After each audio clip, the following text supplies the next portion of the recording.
नमस्कार शेतकरी बांधवांनो, आपण आलेले तालुका वैजापूर, गाव शिवराई आणि जिल्हा छत्रपती संभाजीनगर येथील प्रगतशील शेतकरी व आदर्श शेतकरी नंदकिशोर दगडू डांगे यांच्या शेतामध्ये आदित्य ॲग्रीटेकचा मका लावलेला आहे. तर आपण जाणून घेऊ त्यांच्याकडून या वाहनाची वैशिष्ट्ये. नमस्कार भाऊ. नमस्कार. तुमचं नाव सांगा. माझं नाव नंदकिशोर दगडू पाटील डांगे. मी शिवराई तालुका वैजापूर जिल्हा छत्रपती संभाजीनगर येथील रहिवासी असून माझं शिवराई इथे क्षेत्र आहे. मी माझ्या क्षेत्रामध्ये आदित्य ॲग्रीटेक कंपनीचे सुलतान 8206 हे वाहन लावलेले आहे.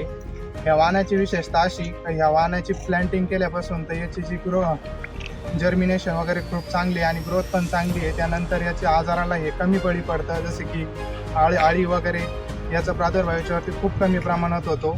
आणि दुसरी विशेष गोष्ट म्हणजे याची हाईट वगैरे जी वाढ आहे ती पण जास्त पण नाही आणि कमी पण नाही, एकदम परफेक्ट आहे. आणि दुसरी गोष्ट म्हणजे जी दाण्यांची सेटिंग आहे ती सेटिंग आपण इथे बघू शकता. पूर्णपणे कणीस पूर्ण भरलेलं आहे, फुल भरलेलं आहे.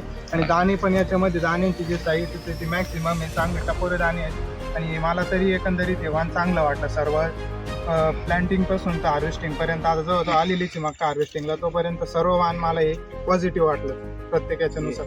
आदित्य ॲग्रीटेकचे सुलतान जे वाहन आहे याचे वैशिष्ट्य म्हणजे टोकापर्यंत कणीस भरते आणि याचा कलर एकदम चांगला आहे. मधली विट्टी एकदम बारीक आहे आणि 16 ते 18 लाईन अशा आडव्या आहे, उभ्या 40 ते 42 लाईन आहे. आणि याच्यामधली बिट्टी बारीक आहे आणि शेतकऱ्याला जसं लागतो कॅप्सूल दाना या सुलतान वाहनामध्ये आहे. येणाऱ्या रब्बी हंगामामध्ये सुद्धा याची लागवड जास्तीत जास्त करू शकता आणि शेतकऱ्यांना चांगलं उत्पन्न देईन अशी मी अपेक्षा करतो आणि धन्यवाद.